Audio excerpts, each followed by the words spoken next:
नमस्कार, तेज हरियाणा पर आप सभी का बहुत बहुत स्वागत है। एक बड़ी अपडेट के साथ शुरुआत करेंगे क्योंकि लोकसभा चुनावों का किसी वक्त ऐलान हो सकता है और ऐसे में लोकसभा उम्मीदवारों के तरह तरह के अलग अलग मीडिया संस्थानों की ओर से सर्वे हैं वो 2024 को लेकर किए जा रहे हैं।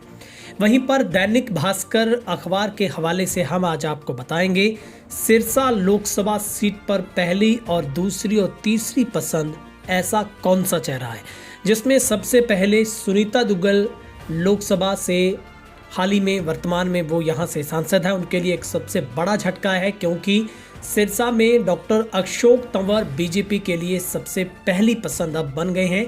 तो दूसरे नंबर पर सुनीता दुग्गल को 26% लोगों का महज समर्थन मिल पाया है।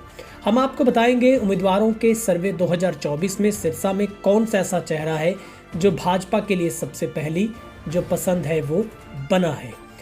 तो सबसे पहले जिक्र कर लेते हैं, देश की सबसे पुरानी पार्टी के प्रदेश अध्यक्ष रहने के बाद अशोक तंवर ने अब विश्व की सबसे बड़ी पार्टी का दामन थामा है।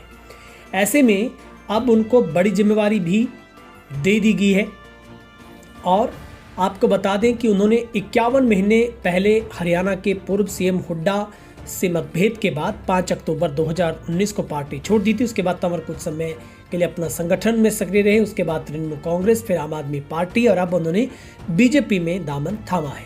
तंवर के बीजेपी में शामिल होने पर हरियाणा के मुख्यमंत्री खट्टर ने उन्हें अपना भांजा करार दिया था। मुख्यमंत्री ने कहा कि मेरा पैतृक गांव में निदाना और तंवर की मां भी हमारे गांव से, ऐसे में अशोक तंवर मेरे रिश्ते में भांजे हैं। हाल ही में उनको मीडिया प्रभारी यानी कि प्रवक्ता भी बीजेपी की तरफ से 2024 के चुनाव में घोषित कर है। तंवर के बीजेपी में होने पर हरियाणा की राजनीति गर्म है। चर्चा ये है कि यहाँ पर इस बार 2020 के सिरसा लोकसभा में अशोक तंवर चुनाव लड़ेंगे। अगर ऐसा होता है तो मौजूदा सांसद दुग्गल का क्या? दुग्गल इनकम टैक्स अधिक नौकरी छोड़कर राजनीति में आई थी, विधानसभा चुनाव लड़ा, उसके बाद उन्हें हार मिली। फिर 2019 में उन्होंने 3,09,918 वोटों से जीत हासिल की। इस सीट पर कमल खिलाया था, अशोक तंवर को शिकस्त दी थी। इससे पहले इंडियन नेशनल लोकदल पार्टी के ये सीट पास थी, अशोक तंवर ने इस सीट पर जीत दर्ज की थी। उसके बाद वो तंवर जब बीजेपी में शामिल, उनकी पत्नी अविंतिका और दोनों बच्चे वहां पर मौजूद रहे।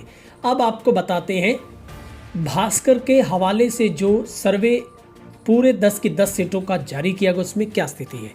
दैनिक भास्कर उम्मीदवार सर्वे 2024 में हरियाणा की लोकसभा सिरसा सीट पर बीजेपी से अशोक तंवर, डॉक्टर अशोक तंवर को सबसे ज्यादा 31% लोगों ने अपना समर्थन दिया, यानी कि अब भी वो लोगों की सबसे बड़ी पहली पसंद बने हुए। दूसरे नंबर पर सुनीता दुग्गल है, जिन्हें 26% लोगों ने अपना भाजपा प्रत्याशी के तौर पर देखने की चाहत महसूस की है।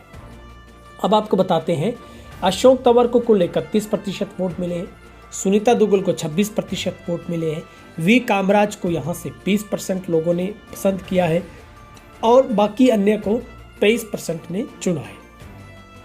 सिरसा में तीसरे नंबर पर वी कामराज को सर्वे में पसंद किया गया है, जिसमें 20% लोगों की भागीदारी है। बीजेपी के लिए लोकसभा सिरसा की 7 विधानसभा सीटों पर अशोक तंवर सबसे पहली पसंद बने हैं। अब आपको बताते हैं कहां कहां उनको कितने वोट मिले।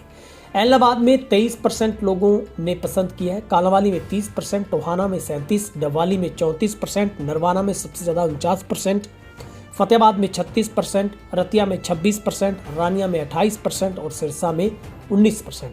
हाँ, ये जरूर है कि सिरसा विधानसभा में वी कामराज और दुग्गल को सबसे ज़्यादा 30% लोगों ने पसंद किया है। इलाहाबाद में तंवर को 23% तो दुग्गल को सिर्फ 19% लोगों ने पसंद किया है। कालांवाली में दुग्गल काफ़ी पीछे, इनमें सिर्फ 22% लोगों ने अपना मत दिया है। टोहाना में तंवर को 37 तो दुग्गल को 33%, डबवाली में 34% तंवर को तो 24% सुनीता दुग्गल को, नरवाना में 49% तंवर को तो 20% दुग्गल को। कुल मिलाकर वोट प्रतिशत में अगर देखा जाए दैनिक भास्कर के हवाले से तो दुग्गल को काफ़ी झटका बड़ा कहा जा सकता है, जिसमें अकेली ऐसी सांसद सिरसा से है जो अपने शुरुआती दौर में भी किसान आंदोलन से वो प्रभावित हुई और जब आखिरी पड़ाव उनका है तब भी किसान आंदोलन की वजह से सबसे ज़्यादा गुस्सा नाराजगी अगर किसी के प्रति है तो वो सुनीता दुग्गल के प्रति है। सबसे बड़ी नाराजगी गांव के सरपंचों और लोगों को है कि वो अपने हल्के में लोगों के बीच नहीं जा पाई है। तो इसका सीधा सबसे बड़ा खामियाजा इस रिपोर्ट के आधार पर देखा जा सकता है कि लोग उन्हें कितना पसंद और नापसंद कर रहे हैं। सिरसा सीट पर अगर इस बार डॉक्टर अशोक तंवर को सीट मिलती है तो निश्चित तौर पर बड़ा उलटफेर हो सकता है। लेकिन खबर यह है कि और आम आदमी पार्टी ने लोकसभा सीटों पर हरियाणा में अलायंस कर लिया है। और इस बीच खबर यह है कि एक सीट पर जो अब राजी है वो आम आदमी पार्टी हो गई है। अब देखना ये होगा आम आदमी पार्टी अपना एक सीट है वो कौन से ऐसे लोकसभा क्षेत्र से वो लेती है। तो ये सबसे इम्पोर्टेंट बात होगी, किस लोकसभा क्षेत्र से वो अपनी सीट लेती है। और दूसरा, अगर वो सिरसा से आम आदमी पार्टी कांग्रेस के साथ अलायंस करके अपनी दावेदारी मजबूत करती है तो देखना होगा कि क्या कांग्रेस का जो संगठन है क्या वो आम आदमी पार्टी के साथ खुलकर आ पाएगा, क्या दूसरे धड़े भी इस तरीके से खुलकर बीजेपी को बैकफुट पर रखने के लिए क्या आम आदमी पार्टी और कांग्रेस का साथ देंगे। ये सबसे बड़ा सवाल है। कांग्रेस को 10, आपको 1 सीट है। पंजाब में एक दूसरे के खिलाफ लड़ने की तैयारी शुरू हो गई है।